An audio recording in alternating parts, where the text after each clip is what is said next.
बच्चों, आज हम आपको बताएंगे गॉस के नियम से कूलाम का नियम। पीछे आप गॉस का नियम पढ़ चुके हैं, तो ये बोर्ड एग्जाम में 2-3 बार आ चुका है।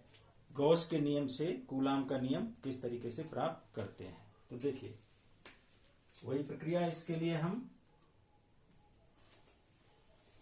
एक प्लस क्यू चार्ज, सपोज यहां पर प्लस क्यू चार्ज रखा है वो बिंदु पर, ठीक, वो बिंदु पर इससे आर दूरी पर मान लो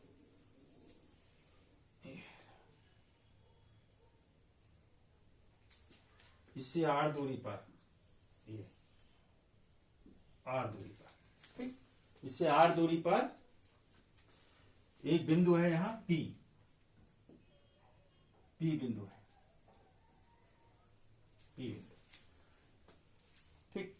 तो यहां पर हम एक छोटा सा क्षेत्रफल, छोटा सा एलिमेंट लेते हैं, ये ds, ठीक। तो इस ds का डायरेक्शन किधर होगा? बाहर की ओर होगा, आउटवर्ड डायरेक्शन। ds ये बाहर की ओर, ठीक। इसको हमने ऐसे मिला दिया।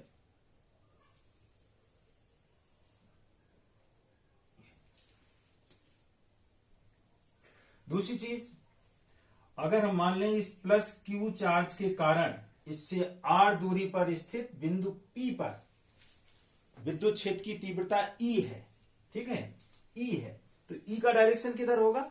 बाहर की ओर। ये भी बाहर की ओर होगा, करेक्ट। तो ये E, इसको भी हम बाहर की ओर ये दर्शा दे रहे हैं, E, ठीक।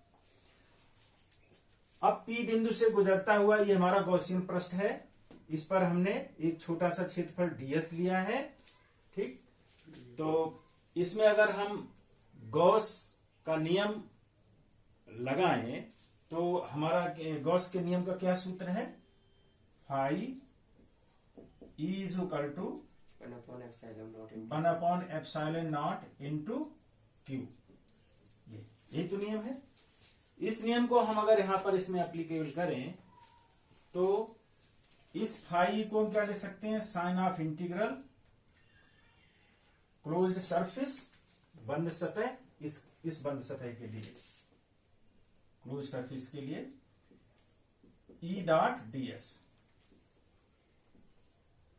इज इक्वल टू 1/एप्सिलॉन into charge enclosed by Gaussian surface. आप समझ रहे, ये हमारा गॉसियन सरफेस कहलाएगा, ठीक है। इससे घिरा हुआ चार्ज Q, तो ये 1/एप्सिलॉन इंटू Q।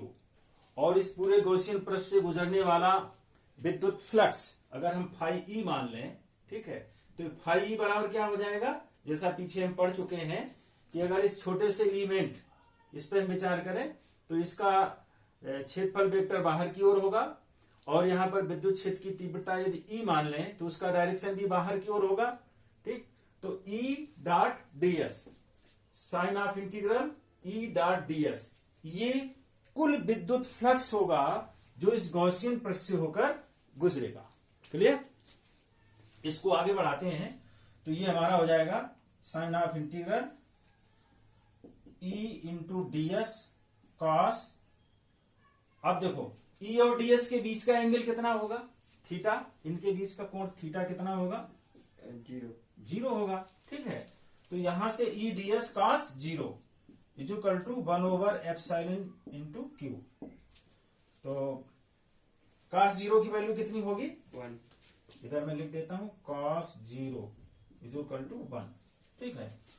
दूसरी चीज E कैसा होगा? कांस्टेंट राशि होगी ये। क्यों? चार्ज हमारा यहाँ प्लस Q है, इससे आर दूरी पर अगर यहाँ E है, तो अगर किसी दूसरे बिंदु पे देखें यहां पर, तो ये भी हमारा आर दूरी पर होगा, ये भी हमारा आर दूरी पर होगा, यहां भी आर। प्रत्येक बिंदु, गॉसियन पृष्ठ का प्रत्येक बिंदु प्लस Q से समान दूरी R पर होगा। दूरी समान है, चार्ज वही है, इसलिए प्रत्येक बिंदु पर तीव्रता का मान भी बराबर होगा। तो E हमारी एक कांस्टेंट राशि हो गई, इसको हम बाहर निकाल लेंगे। तो E sign of integral ds, sorry ds, cos 0 की वैल्यू 1 हो जाएगी, तो e ds, e हमने बाहर ले लिया, ds ये अंदर आ गया, is equal to 1 over epsilon naught into Q. यहां तक कोई दिक्कत? क्लियर है? ठीक है। अब देखो e into sign of integral ds, इसको हम यहां देखो, यहां निकालते हैं, साइन ऑफ इंटीग्रल